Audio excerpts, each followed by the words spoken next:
to talk about with you all today is something that a lot of black people get really confused about, and as Neely Fuller so eloquently put it, the primary goal of white supremacy is confusion. And what I wanted to talk about today was the different classes of the white supremacist and basically what their roles are in the system and how they work together to maintain it.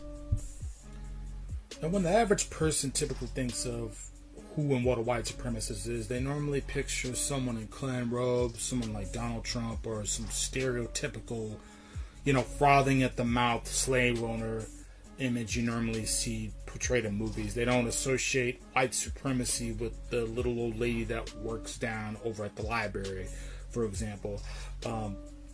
For instance, the last I heard, Carolyn Bryant, the white supremacist female who claimed Emmett Till, a 12-year-old child, made a sexual pass at her in a store, which ultimately ended up getting him murdered. I heard she's working as a librarian somewhere down in Mississippi as a little old lady now. When I was doing my third book, I actually looked up her whereabouts. And here's a person who actually, many years later admitted to lying, that no, he didn't try to make a pass at me. I just kind of made the whole thing up. So we don't really picture that as being a white supremacist. We don't think about the hipster white guy who's working down at Starbucks with the man bun and the beard and his tattoos and, him drinking his, locally brewed beer and whatnot. We don't think about the same guy getting on a jury and clearly seeing that a white police officer murdered an innocent black man or a woman or child. And, we don't think about Austin Sheffield, those types, the bartender who worked down at Deep Ellum, Dallas, Texas, which is essentially right around the corner from me, a few years ago, who beat the living snot out of their sister in a parking lot while calling her the N-word. And this was all caught on camera, by the way, if you want to go look that up. He had the whole hipster look to him. So these are not, we typically think of a caricature when we think of a white supremacist, but we don't understand how many shapes, forms, and sizes that it comes in. As our gracious elder and scholar Neely Fuller defined racism, it's anyone who is classified as white because they're the ones who actually orchestrate and who set up the white power structure. But it's anyone classified as white who practices the belief that through thought, speech, or action they are superior to others based on race. Being that we as black people are constantly being stereotyped through virtually every form of media, literally every single day of our lives, we kind of internalize that notion. We're projected back on the white supremacists that they can be relegated to particular characters. We believe that in order for someone to be a racist, they have to fit a certain character. They have to sound ignorant or like a slack-jawed yokel. We feel like we actually need to hear them say, "I don't like black people," or we feel like we need to actually catch them using the N-word in order for us to properly identify them as a racist. And I submit to you, it's this piss poor lack of our ability to properly identify the behavior indicative of a white supremacist to comprehend the sheer power and control that they have over literally every way in which we live life. These people have us totally conquered. And for us to properly study them in order to mount some type of counteroffensive against their tactics, against our well-being as a people, it is a great detriment to our survival. Because after all, how can you fight an enemy if you don't even know that they're the enemy? Furthermore, if you've not been able to identify what type of behavior signifies that they're the enemy, that means that you have not studied them, and you will be completely and utterly helpless to defend yourself against the types of onslaughts that they bring upon our people. So that is why I wanted to speak on the different classes of white supremacy today, because each class of white supremacy has its place and it has its duty to fulfill in maintaining the racial hierarchy. It's just like the cells of a human body. Each cell has a specific function in order to perform, to keep the body working properly. A white supremacist at the highest class of the white power structure, they understand this. And they orchestrate all those in the lower class, and they dictate where they're supposed to serve and what role that they're supposed to serve. And the other non-white groups practice the same ideology too against us, but I'll get into that a little bit later. But now, under the system of white supremacy, all those who are classified as white, I feel I should say this right out the gate, all those who are classified as white receive some type of unearned privileges to some capacity. You normally hear white people respond to a statement like that. Well, they'll respond with something like, well, I never had anything afforded to me. My family and I had to work for everything we got. We had to work real hard, and my dad worked, 15-hour shifts, at the plant to make ends meet. Or, I had to deal with illness all my life, and nothing in my life was a privilege. When they say that, they're referring primarily to financial status. The thing about white supremacy is it affords you things that money can't buy. That's the thing about that. For instance, the white woman who accused Cosby of rape, a man who was financially astute, of raping them literally with no physical evidence, and he's doing hard time for that right now. All those white women are flat ass broke. When have you ever seen the equivalent of a group of black women who were able to pull off the same thing, to the same exact thing that Cosby went through to a well-to-do white man? That just simply does not happen in our society, nor anywhere else in the world for that matter. So just take the time to think about that. So whiteness affords you things that are more valuable than money.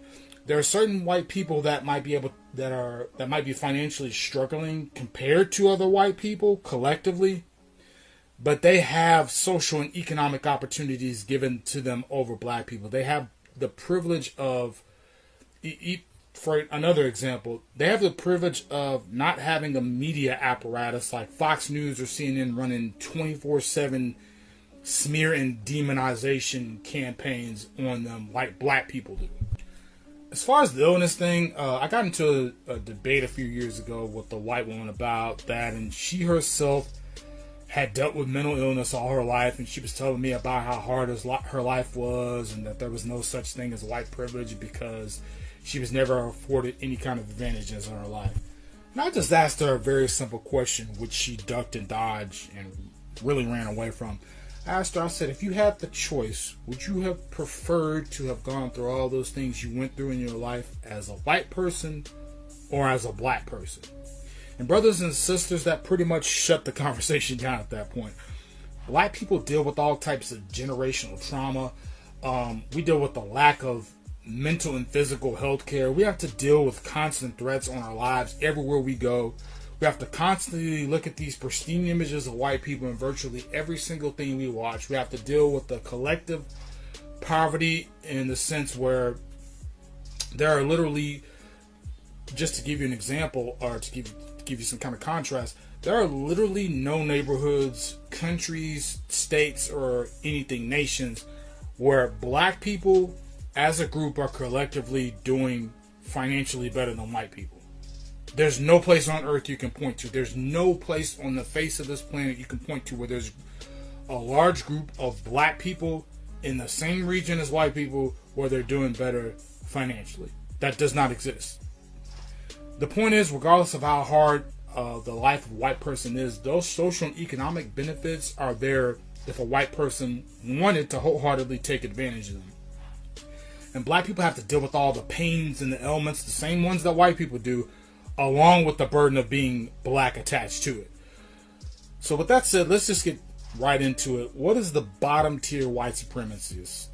Who is at the bottom of the white power hierarchy, and what are the specific roles that they play?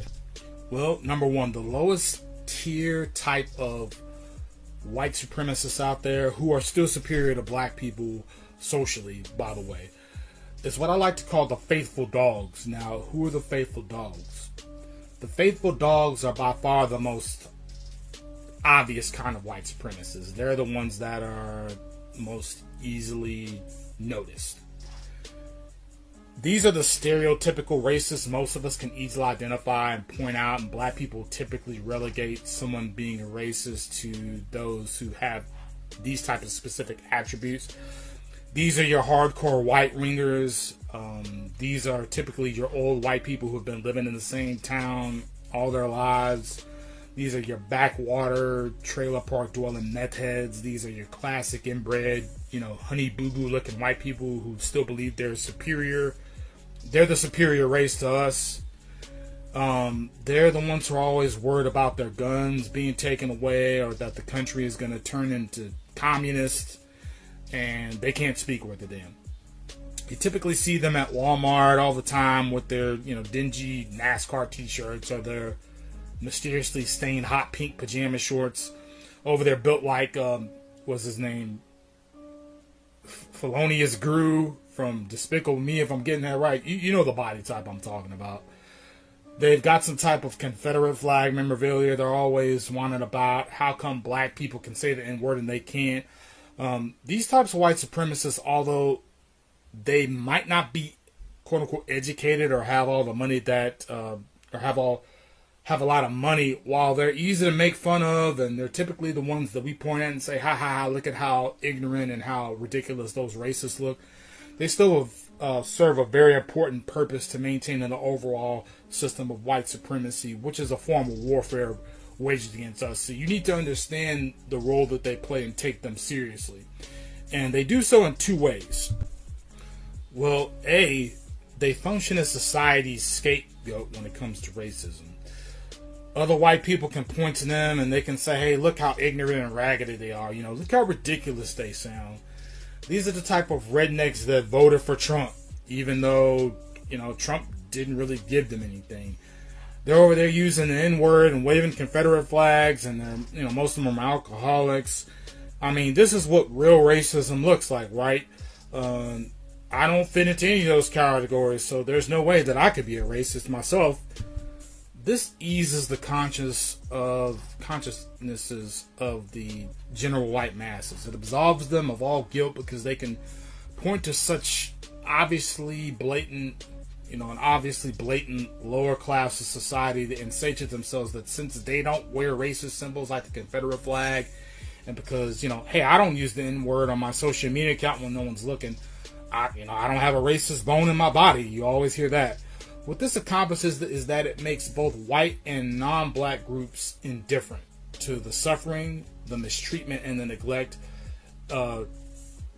in both the history and the current treatment of black people in this country.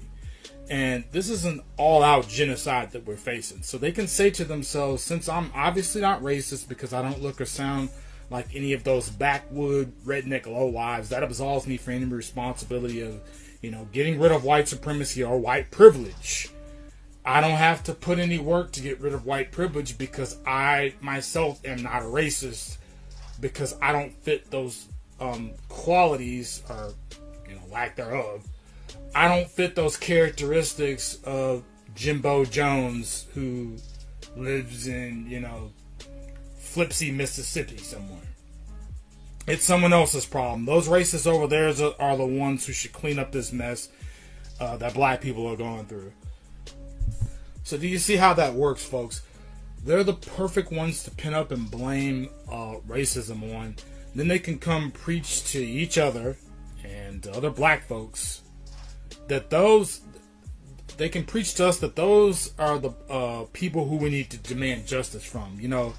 The Ambers and the Stacys and the Bubbas and the Britneys and Billy Bobs, those are the people responsible for things like the prison industrial complex that railroads black people into prison cells to rot for nonviolent white crimes. They give white society the ability to live with a clear conscience, which is very important to keeping the system of racism going. Now, B, what is their second function? The second function in maintaining the system is, while they might be dumb or poor, one thing that they do have that works as a strength for them is that they're on code. They might be missing all their teeth and they might be high as a kite half the damn time, but they will show up to vote politicians who serve their interests who serve their white interests, or the overall white interest. They showed up in droves for Donald Trump. They showed up in droves for Greg Abbott, the governor here in Texas. They showed up for Brian Kemp, the governor of Georgia, who is a documented racist. They showed up for Mitch McConnell and Ted Cruz.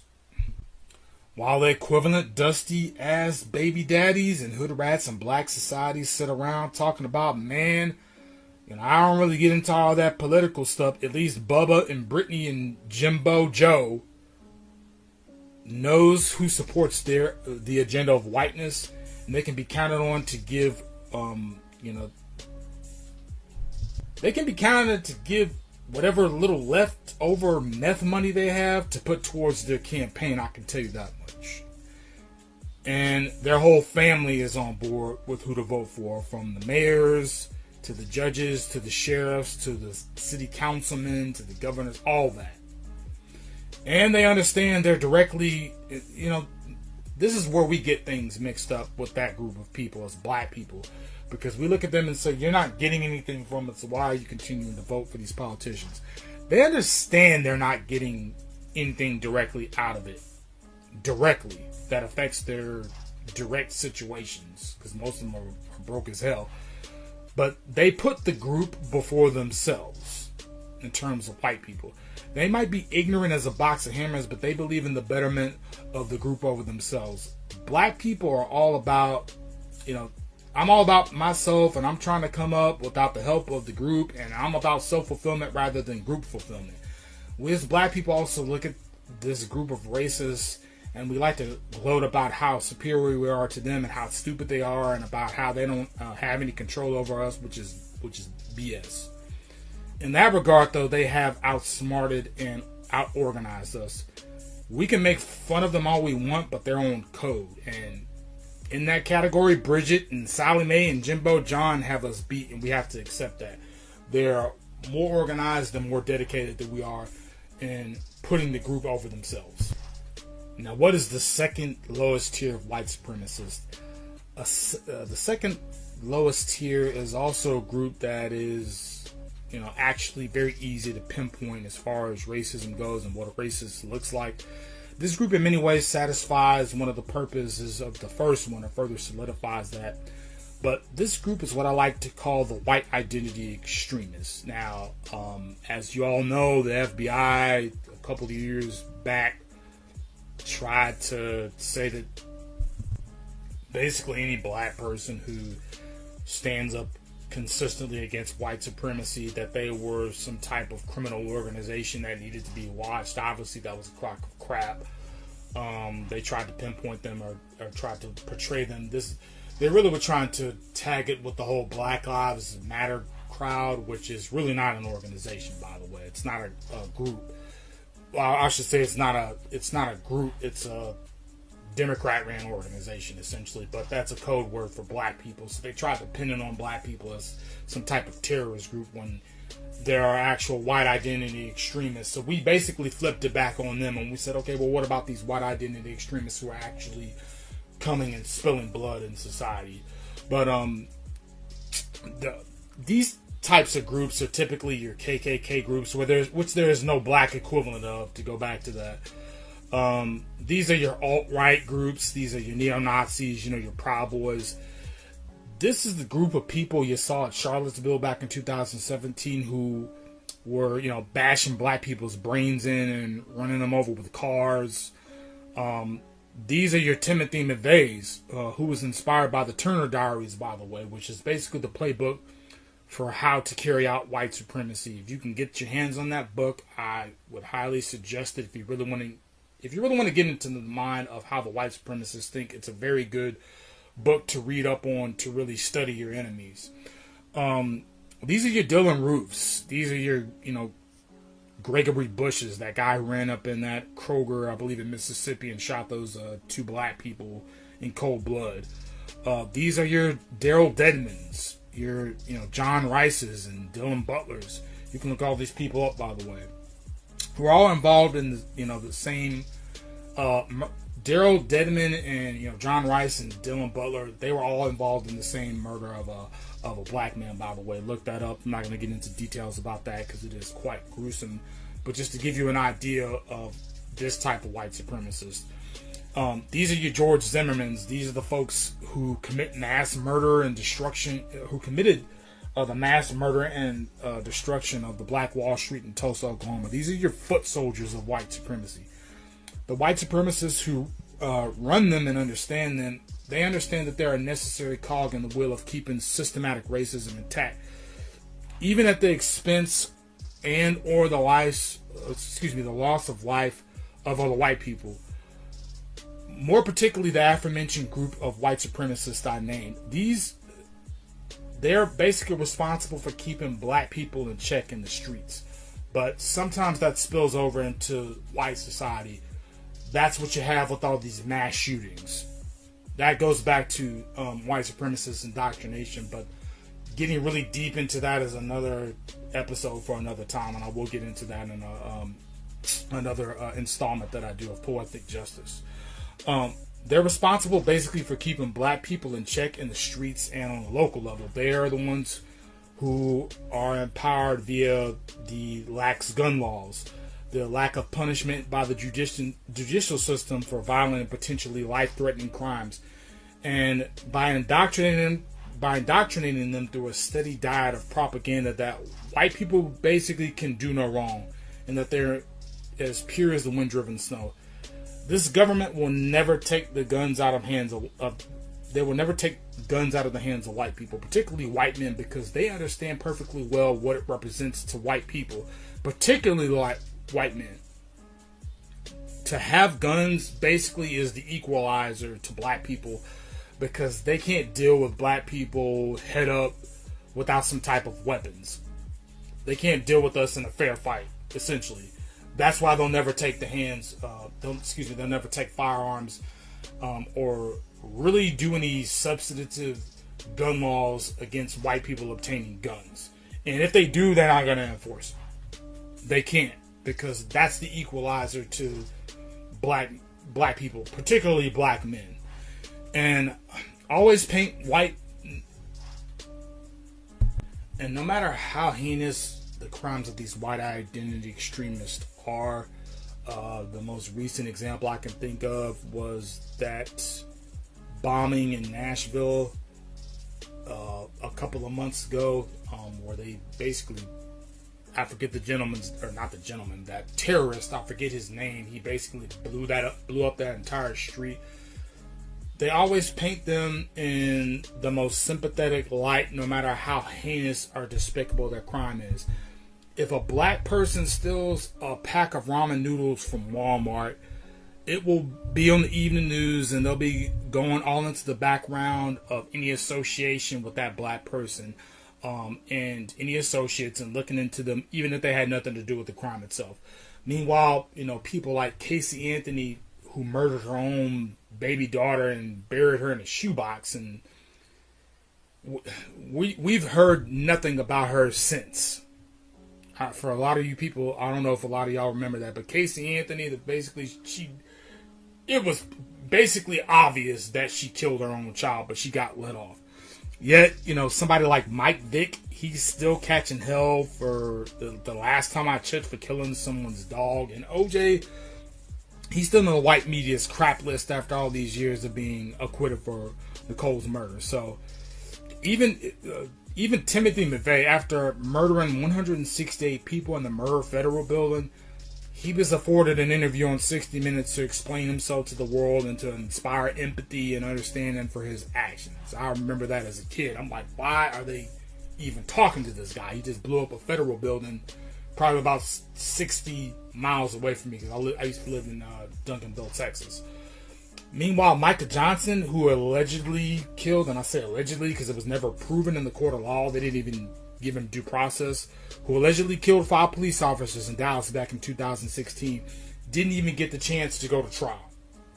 They didn't even attempt to negotiate with him. They literally sent a robot up in his house and blew him up. Yes, that happened on American soil. They didn't give this man a trial or anything. They didn't read him his rights. They sent in a machine to explode and to kill this man. So these white extremists, those who are really willing to shed black blood and to put skin in the game, are egged on and encouraged by these white supremacists who supersede them to do so. White men and women are shown since birth they can do no wrong, or at least nothing that or at least nothing they do is as bad as when black people do it. You know, when black people do the exact same things they do, it's demonstrated to them. When they do it, that, you know, when white people do it, it's just a mistake. When we do it, it's because we're savage and uncivilized beasts who can't control our primal urges, and that, you know, will be the downfall of society if white people don't keep a constant eye on us, and if they don't punish us with brute force. Going all the way back to the inception of white supremacy, which I go deep into on another podcast I did, which I call The Origins of Racism, Why Black and White Were Invented. The white supremacists have always done this with who they deem as lower ranking white supremacists. Back during the colonial era of America, the colony elitists incentivized the Irish to do their dirty work in terms of keeping the Negroes in check, and in keeping them as a permanent bottom caste. And then later on, the U.S. government gave the status of whiteness to other poor European immigrants that came over after chattel slavery ended, and after the economic infrastructure of America had already been built by free African labor. There's a book called Working Towards Whiteness, How America's Immigrants Became White, that breaks this down in depth. You can get it at Amazon for pretty cheap. I really encourage you to read that when you get a chance. It expounds greatly upon that topic, on how whiteness really was assigned to different groups, basically to bolster the numbers.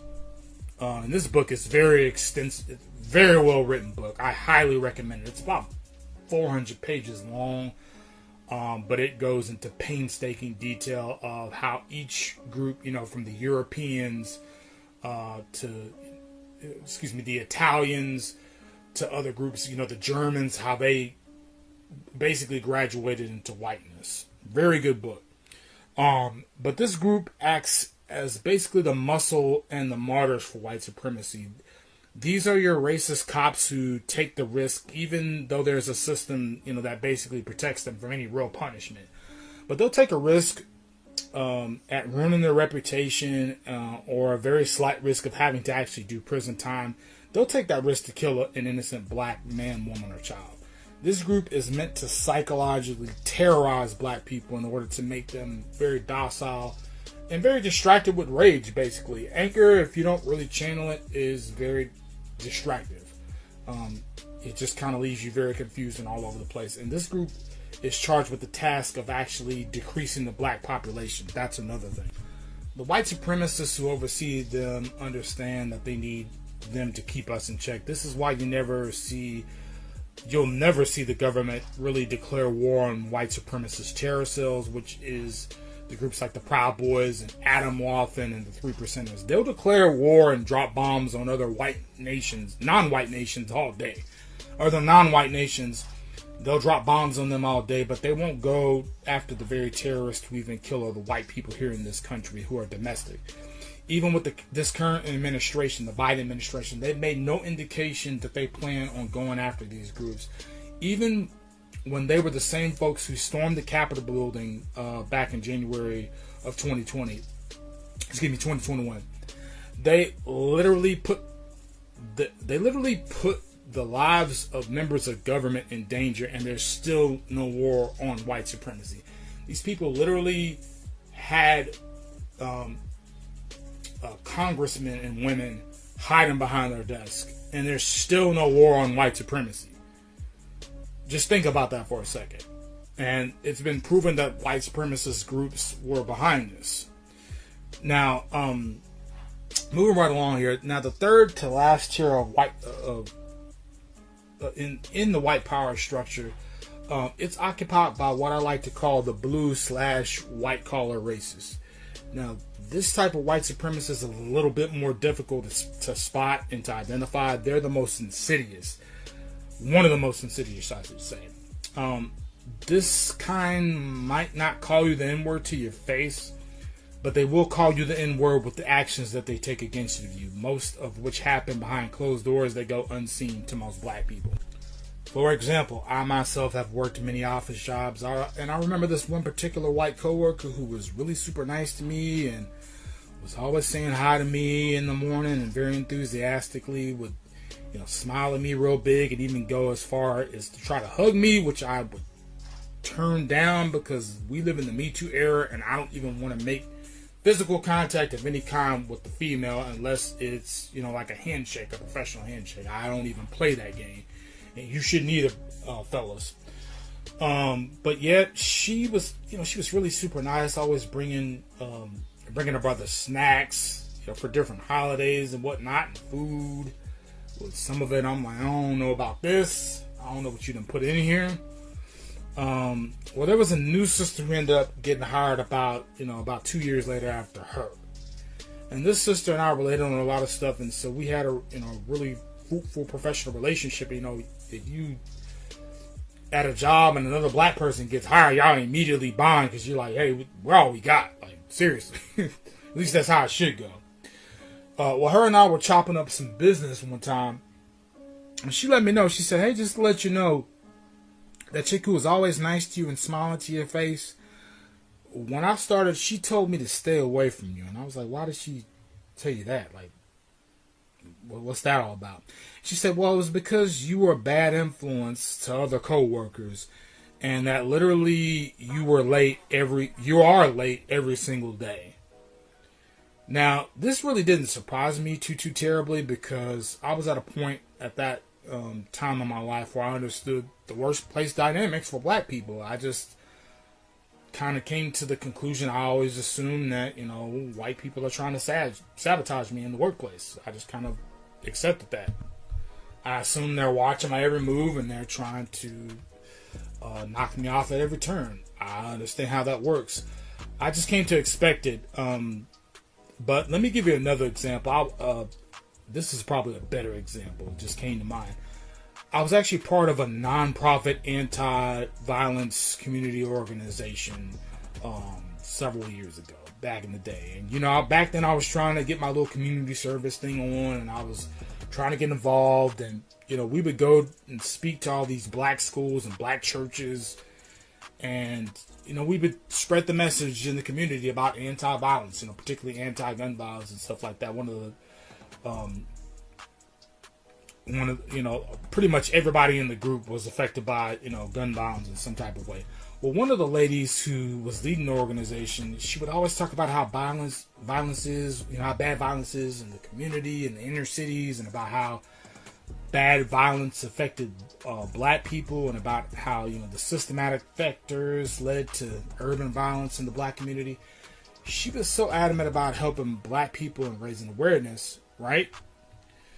Well, come to find out, family, this lady was a hardcore Trump supporter.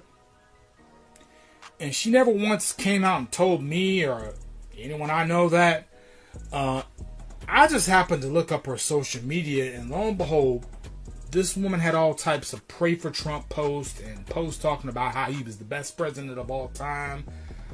Never mind that he has a long track record of housing discrimination.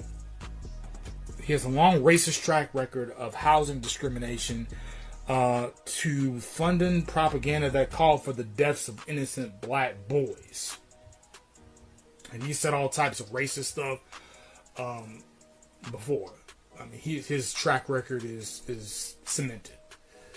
She was sitting up here preaching about how, she wanted to help black people, and, and then she's sitting over here supporting the same man who helped to contribute to the hardships and mistreatment of black people. These are the types of white supremacists you work alongside at your job, folks. These are the type of white supremacists who even date black people and even have sex with them and even have children with them. And they'll be the main ones talking about, well, I know it shows clearly that the cop had his knee on the windpipe of George Floyd. And while it was tragic, he did have some pre-existing conditions.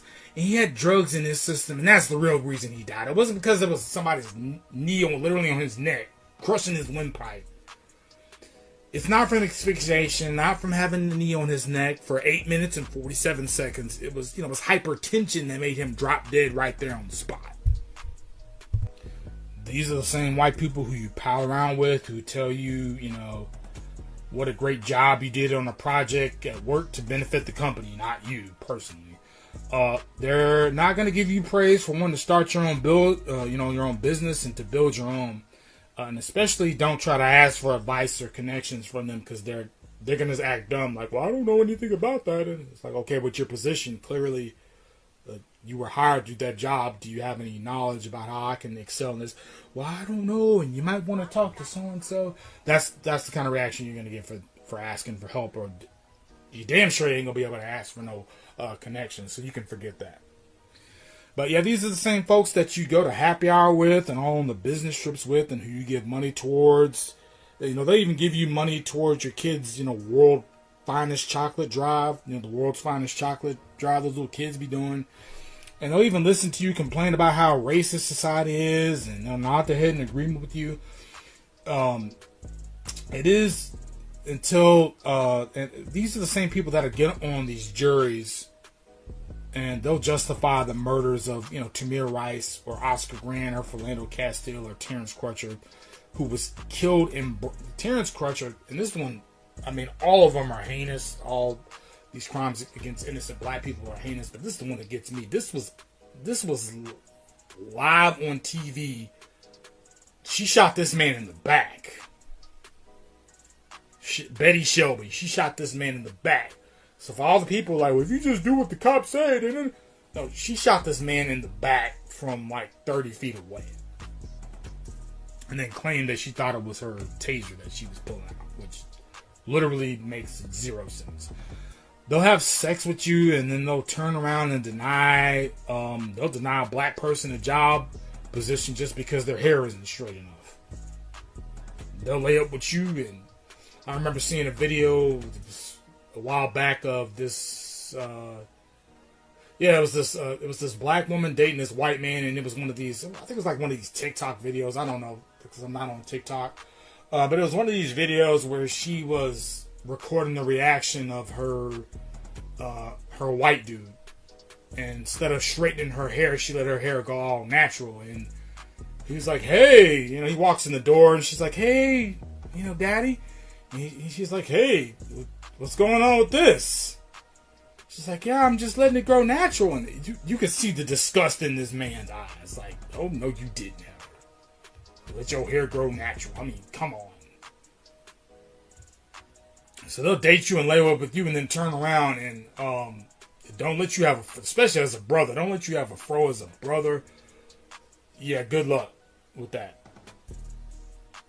Even if it's well kempt and even if it's taken care of, yeah, they're not doing that. These are your white liberals who you attend these spoken word events with, and these Black Lives Matter rallies, and these little art get-togethers, and these painting sips. These are the same people who will sit up here and agree with you on how bad the plight of black people is, and they'll be the first ones to, even do hand-to-hand intellectual combat with the conservative on about whether or not systematic racism exists. They'll be the main ones online, arguing with these right-wingers. But those are the same folks who voted for Joe Three Strikes Biden this past winter. Alright? This is the same Joe Biden who implemented the 94 crime bill, which incentivized the states to target and over-police black communities, which essentially rocket-fueled the launch of mass incarceration. These are the same tattooed, hipster, craft brew drinking, coffee shop dwelling, beanie wearing white people that will tell you, there are other issues besides systematic racism. There are other forms of oppression too. What about they'll tell you, what about the environment? What about LGBT issues? What about sexism? It's not just about black people, They will arrogantly and cockily demand you to focus on other issues as a black person when your people are still literally broken in every which way there is to be broken as a human being. And when literally nothing has been done to rectify the greatest crime in human history, which is white supremacy, which was founded on anti-black racism. It was not founded on homophobia. It was not founded on misogyny. It was not founded on anti-Asian racism, which they're trying to push heavy in the media right now, which is BS. And it was not founded on transphobia. And the system is based on anti-blackness. These millennial white folks will sit up here and tell you how much they like Kendrick Lamar's new album, and they love some Childish Gambino, by the way, or the new song by Childish Gambino. I was talking about that. Or they'll smoke a joint with you, and they'll let you come to the house party and jam out with you to the the Wu-Tang. They got the Wu-Tang album, but it's on vinyl. I done been to these parties before. I know they got all the Wu-Tang albums on vinyl. They're all for black people getting justice and everything. They're all for black people getting justice right up until you start talking about black people getting reparations in the form of direct cash payments at the tune of $20 trillion just for the first down payment for this country's crime against black people. I'll tell you what, to all black people who have so-called liberal, progressive white friends, or you're in a relationship with one, or you really want, and if you really want to see where they stand on the issue of black racism, here's a litmus test you can implement to see who's really down with you. Just bring up the issue of reparations to them. Express how you believe black people who descend from American slavery should get reparations in order to eliminate the wealth gap between white and black people and to give black people an economic advantage, which we should have because our ancestors built this country from scratch. Watch how hostile they get. Watch them start to sound like the conservatives on Fox News saying stuff like, well, slavery was a long time ago and we just need to heal. Other people were slaves too. It's not just you guys who should get reparations. And how will we even pay? How will we even get the money to pay for it? How can we determine who deserves reparations? Do I get reparations? Because I have a black grandmother. My great grandmother was black. Let's start bringing that up.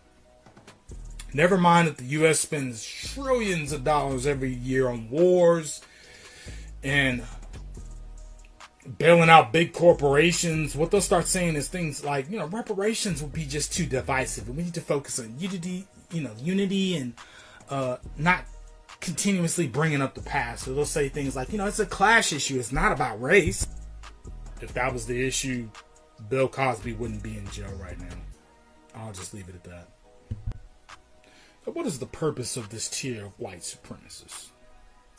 Now, number one, their function is to serve as the economic. They're the ones who fuel the economic engine of white supremacy, which is where a huge source of their strength lies.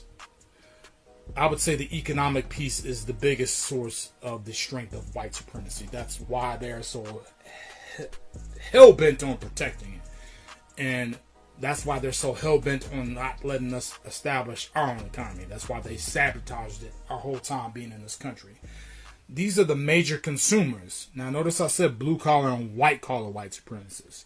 I did so for a reason. These are your upper middle class and higher class folks. Now, notice I left out middle class because the middle class has basically been obliterated at this point.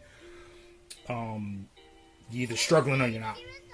This is the group that owns the majority of the small, medium-sized businesses. This is the group that benefits from gentrification and segregation in terms of the resources being invested into specific areas that they live in, and in terms of the neighborhood being predominantly white by design so that no black people can take advantage of those investments. Either you're struggling or you're secure. There really aren't any in-betweens anymore, and this group essentially, the reason why the middle class was eliminated is because too many of us were getting up in it. That's real deep for your ass. The second function that they serve is to further solidify a societal standard and principle. The principle that achieving the American dream is the pinnacle of humanity itself. And that means even if you achieve it through unfair and unjust means, and even if it was handed to you on a privileged silver platter at the expense of others, especially black people, you're not a truly complete and accomplished human being until you achieve the societal standard. And the standard is the ideal America has indoctrinated the whole world with, which is why so many people are hell-bent on coming over here, if you think about it. It has very little to do with the pursuit of freedom and democracy. It has more to do with the ideal America has popularized globally. And they basically have been doing so since it obtained its independence from Europe. This principle is used to galvanize and motivate the next generation of white people to maintain the status quo over black people. For instance, out here where I live in the Metroplex, aka Dallas-Fort Worth area. From time to time, I've traveled to places like, Plano, Frisco, Rockwall, Highland Park, and McKinney, just to go kick it for the weekend or during the holidays or whatever. Most of the time, I was generally by myself. Now, I myself, right now, live in a very humble part of town, at least probably about an hour and a half away from that side of town. For those of you who don't know, the Metroplex is absolutely ginormous compared to other cities in the U.S. I think we're like number 9 in terms of top 10 biggest cities in America last time I checked. So we're not on the level of New York or Chicago, but we're in the mix in terms of size. I live in a modest spot of town. I don't, live in the hood or anything like that, but it's quiet, it's clean, it's drama-free where I live. And on my side of town, we have the bare minimum in terms of things like grocery stores and doctor's offices, hospitals, pharmacies, places you can go do your taxes at. Some good mechanics, the pretty standard restaurants, things like that. Actually, we have some pretty good restaurants due to our geological location between Dallas, HEB, Fort Worth, and Arlington, but that's neither here nor there. My point is, although we're pretty straight, there are some things you're going to have to basically venture out of the city to get. Just an example, there's a specific job you need done in your car or something like that. The shops here probably ain't going to be able to cover it. Or if you need a particular type of like dental or medical procedure that will require some type of minor or, even major surgery, you're going to have to go outside. You're going to have to go outside of the town for that. Those types of services simply aren't here, and that's just 2 examples. Most of the houses here look like they were probably built in the 70s, and seeing like a 2-story house here is damn near unheard of. Unless you start going out to North Richland Hills, the outskirts of North Richland Hills and all that. But it's a very basic town and a very modest town. And hell, we got a farmer's market here. Just to give you an idea of where I live and what type of place I live in, there's a farmer's market. That's indicative of a very humble town. If you see a farmer's market, you know what's up. You'll see quite a few black people out here. And I do expect there to be more with the way they're gentrifying Fort Worth and to hell and pushing black people out to these surrounding areas. So I expect that population to go up. But there's a decent population. I'll say it's probably like 5% of the residents where I live are black. Of course, this is Texas, so white and Latino are the primary occupants of most places. So that's relatively speaking. That said, I'm just going to use McKinney, which is literally next to a predominantly white city called Prosper, Texas. Let that sink in. But in McKinney, dude, they have a damn wine vineyard out there. It's called Midas, if memory serves me correctly, it's called Midas Hill Vineyard. I believe it may be closed down now due to the whole COVID thing, so it's not accessible for tours and whatnot. But this was at least a full-on wine vineyard just coexisting as a normalcy in this town. How many black people out here have ever seen an actual wine vineyard? And I'm not talking about some rinky-dink setup somebody had in their backyard. They don't count. I'm talking about, and I'm not talking about some bootleg-ass wine vineyard. I'm talking about this place has its own street named after it. Something you thought you'd only see in California is right here in hot-ass Texas, about 50 miles from where I live at. Furthermore, McKinney has a small-town vibe, but trust me, there are no dirt roads or horses being ridden around there. The streets are made of damn bricks. Red bricks, so never forget it. I haven't been there in over a year, but it's a heck of a place to visit. They have it set up where you literally live within walking distance from any form of entertainment you need, any kind of medical service you need, any type of legal or financial services that you need. It's right there in that town, and it's all centralized. You don't ever have to venture to the metropolitan area of Dallas or even the smaller ones like Irving. I know that over there in Irving you got Farmers Branch, which is kind of getting like that, but Irving is kind of somewhat of a business district. But even that, you don't even have to go to places like that. You don't have to ever venture to the metropolitan area for anything. Where all the Negroes still live, by the way. You as a white person can go weeks, months, or even years without having to interact with a single black person. Understand what that means, people. And I'm just bringing up places like McKinney, but even places like Plano, where, you know, we used to play Plano back when I was playing football in high school, and the team would be nothing but white kids, by the way. But hell, even they have a whole damn nature reserve out there, folks. It's a nature reserve. It looks like something you would see in Boreal, Canada, or something. What they got up there, they have a place of it's of pristine nature and flora and fauna for people to go, you know, reconnect with the outdoors and find peace and to meditate and, you know, get back to their humanity, which all human beings need to do from time to time. Black people don't have any places of tranquility like that where we live collectively. With us, they dump chemical plants in our neighborhoods. Shouts out Dallas, South Dallas. Shouts out South Dallas. I was over there like 2 years ago, and there was some mysterious ass chemical plant over there billowing black toxic smoke in the middle of the ghetto where the Negroes live. In places like Rockwall, good luck finding a house under 3,000 square feet. Check out Rockwall, the real estate in Rockwall, sometime if you get a chance. And even if you do find something under that, you're going to be messing around with the same type of mortgage. The average house in Rockwall, I think, is like $315,000 a year, or 315, not a year, but 315,000. The average black household income pulls in $60,000 a year. That plush, secluded, pristine, clean, peaceful, and wide open spaces that were afforded to white people, and I'm just using these cities as an example. This happens all over the country. All the other people in my major cities know. These areas that have been carved out for white people, they were afforded to them through generational effects of things like the 1956 Interstate Highway Act, housing discrimination, economic deprivation and neglect, and state contractor landowner deals to raise the rent and price black people out in these areas while developing them for white clientele. That's how they were able to achieve this. It wasn't through hard work. It wasn't through innovativeness.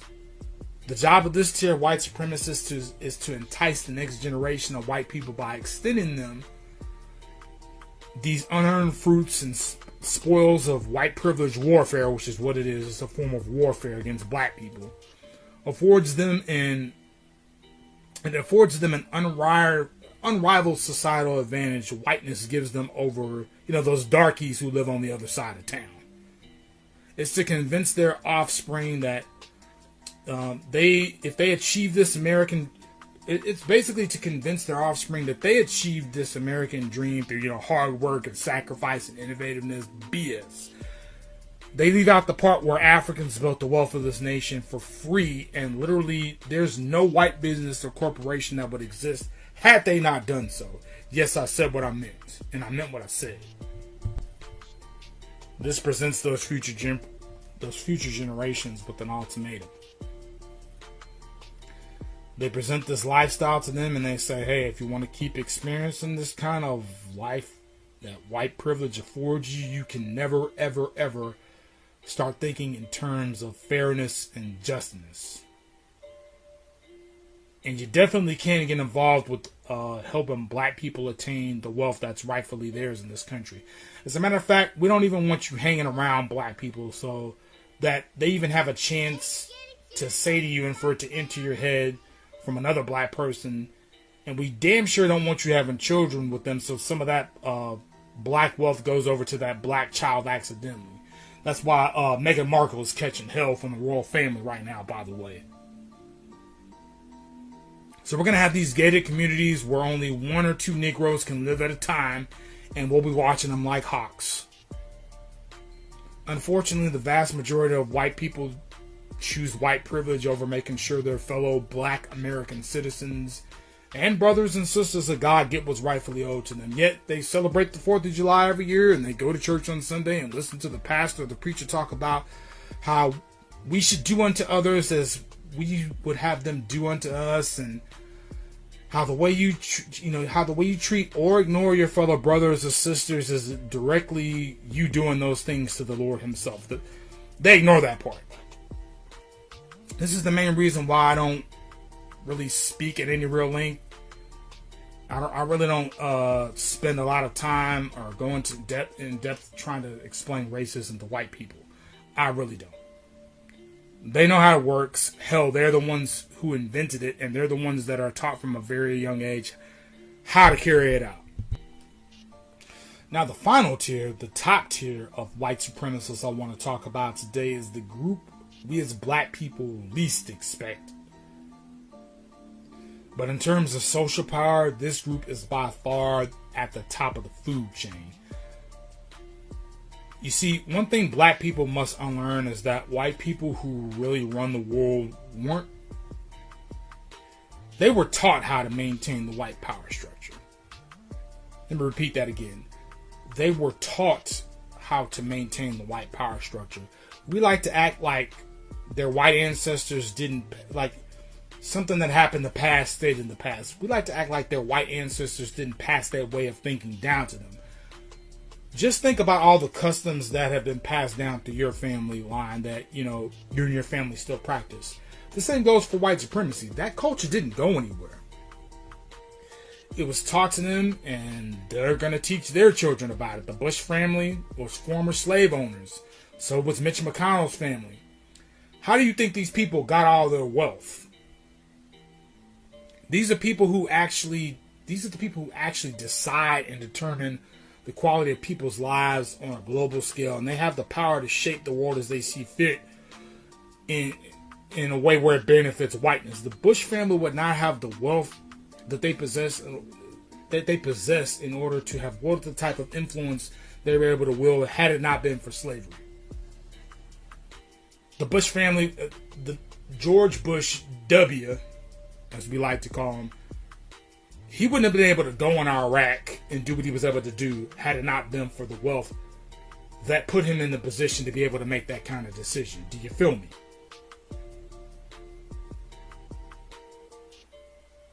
This tier of people actually has the power to decide the policy that governs black lives. They control what we do. They control what we do and what we do and do not see and hear, like, Rupert Murdoch or Jeff Bezos, because he owns the Washington Post, by the way. Or, your Mark Zuckerberg, who's the CEO of Facebook, which is constantly censoring black people whenever we try to speak up against white supremacy.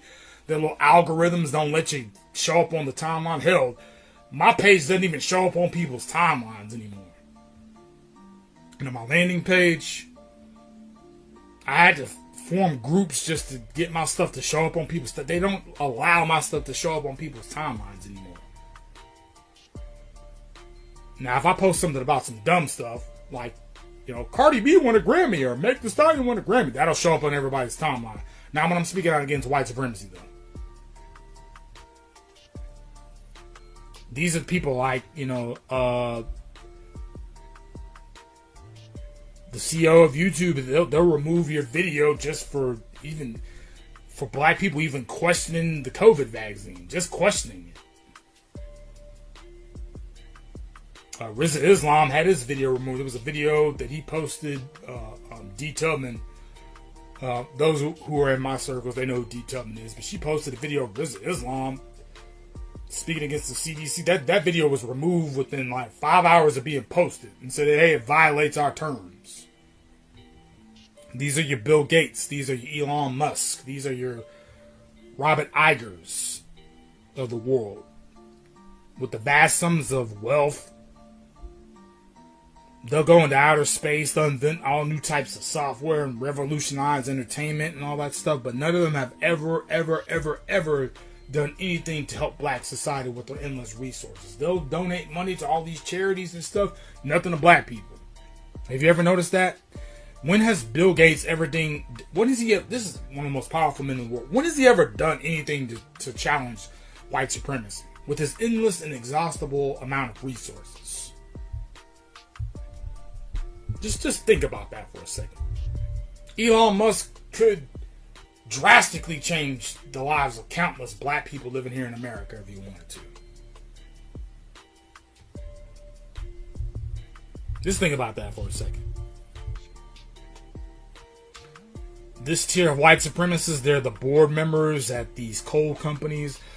In my third book, I challenged people in one of the passages. I challenged people. I said, if you really want to see how dominant white supremacy is, I said, just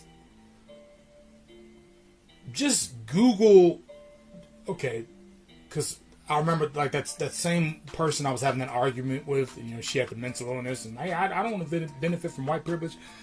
I said, if your concern is about the environment, because I think we got on that topic too, I said, hey, just literally go search the board of trustees for any coal company here in America, and look who's on that board. Any one of them, and I'll challenge you to do it. And no matter which coal company I went through when I was writing that book, all the board of trustees were white. CEO was white. Now, how did that happen? Was that just by accident? Is that just coincidence?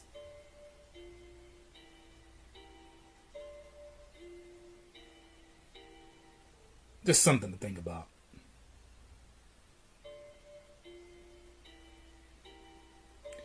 These are the white supremacists who, and speaking of these board members, these are the people in these CEOs, these are the people who pay the politicians' campaigns. These are who finance them. These are the ones responsible for overwhelming candidates who might be talking about empowering black people with some resources. These are the parties responsible for overwhelming them so that they can't get their voice in the door. Now, we could